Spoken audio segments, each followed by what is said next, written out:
Bonjour à tous et bienvenue dans cette revue de presse au sein de la chaîne Augmente Football.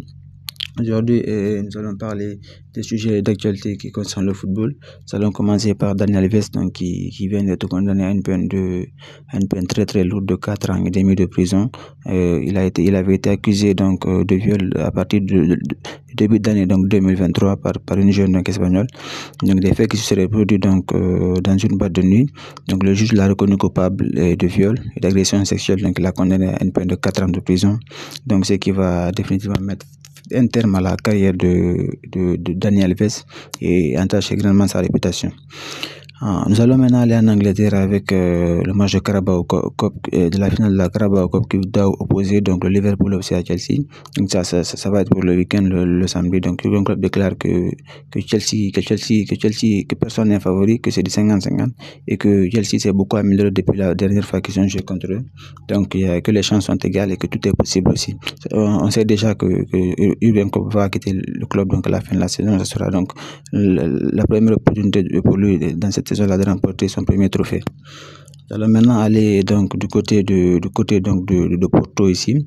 Porto Porto qui a réussi déjà à remporter le match donc tant attendu de Ligue des Champions donc contre Arsenal à domicile grâce à un but de Galeu à la 94e minute.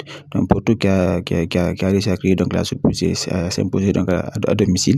Arsenal donc qui vient de perdre et qui doit donc gagner à tout prix donc au match retour pour pouvoir se qualifier à la Ligue des Champions.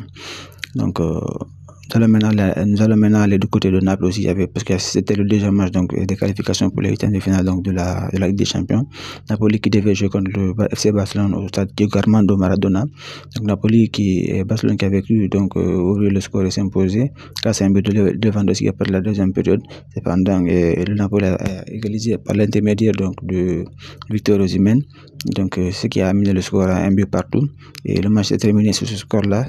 Xavi Hernandez donc était très très déçu parce qu'il pensait que son équipe a bien joué et qu'il aurait mérité donc la victoire. Ça allait maintenant aller du côté de l'Angleterre et en Premier League notamment. Liverpool jouait contre Luton Town. Liverpool a réussi à s'imposer 4-1 grâce à des buts de Virgil van Dijk et donc ils ont réussi à s'imposer 4-1 à domicile.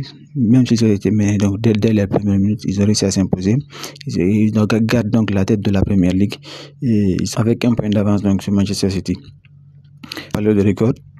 Et le joueur de Porto, Pepe, qui devient maintenant le joueur le plus vieux à jouer donc à une phase finale de Ligue des Champions avec 40 ans et 306 jours. Donc il devient le plus vieux joueur de l'histoire de la Ligue des Champions à jouer un match à phase d'élimination directe.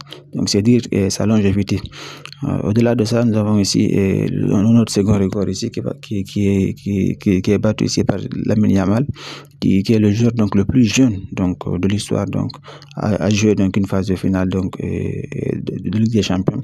Notamment il a été titulaire donc avec le Barcelone contre Naples. Il a été aussi très très très intéressant aussi sur ce match. Il a eu beaucoup d'occasions même s'il n'a pas su concrétiser. Donc c'est un jeune très très promoteur aussi.